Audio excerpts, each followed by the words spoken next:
Brazil's President Luiz Inácio Lula da Silva and members of his government are right here in Berlin for consultations with German Chancellor Olaf Scholz and his cabinet.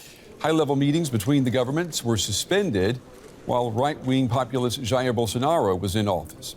The resumption of ties raises hopes that progress on projects like the planned free trade agreement between the EU and Mercosur, South America's major trading bloc, can now be able to move forward.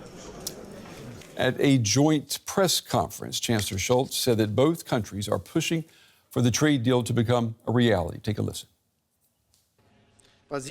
Brazil is our most important trading partner in South America, with more than 1,000 German-Brazilian companies making a significant contribution. In order to exploit the enormous potential that lies in the trade and economic relationship, Brazil and Germany support the signing of the EU-Mercosur agreement. We are strongly committed to ensuring that the agreement is now finalized swiftly.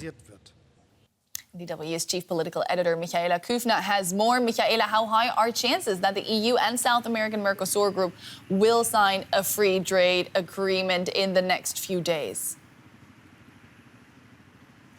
Not that terribly high. It's been 23 years in the making and still counting. There is resistance from none other than French President Emmanuel Macron, and President Lula of Brazil said pretty much all previous presidents were against it for reasons of agricultural trade barriers that they wish to maintain. So this is very much a long-term project, and on the side of South America, Argentina isn't fully on board either. The German Chancellor did stress that he's absolutely in favor. But then there's always the way out, pointing towards Brussels, because in the end, trade policy is something between Brussels and the other partners. But we saw here both sides vowing that they would continue to try and convince those who are doubting such an agreement, with there being no doubt on the two who met here today in the Chancellery behind me, Brazil and Germany, that it would benefit both sides, creating a lot of jobs and also laying down some foundations in terms of human rights standards, but also environmental standards. Mm-hmm. So lots of common ground there. What else have the two leaders agreed on?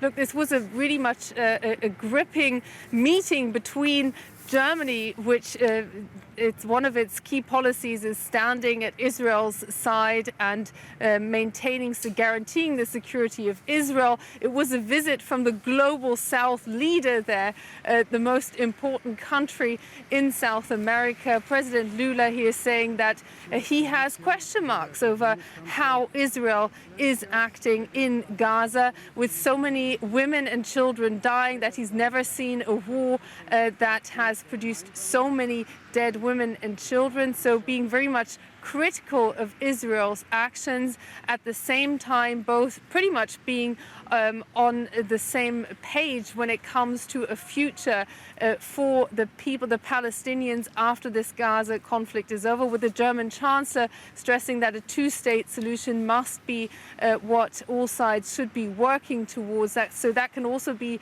seen as a mild criticism there of the government of Benjamin Netanyahu.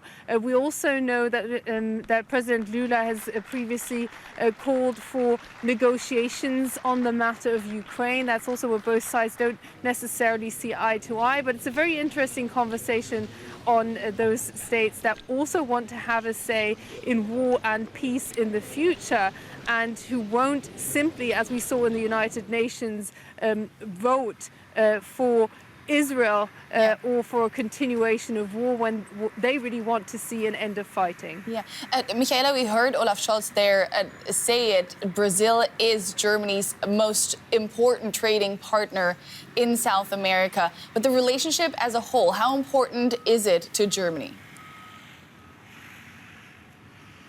It's a very important relationship. There's also many cultural ties, and not least how the Amazon is protected is also one of the key policies of the German government when it comes to sustainability and to providing the very basis of life for future generations. There also we saw both sides stress that they want to see a halt to deforestation of the Amazon by 2030.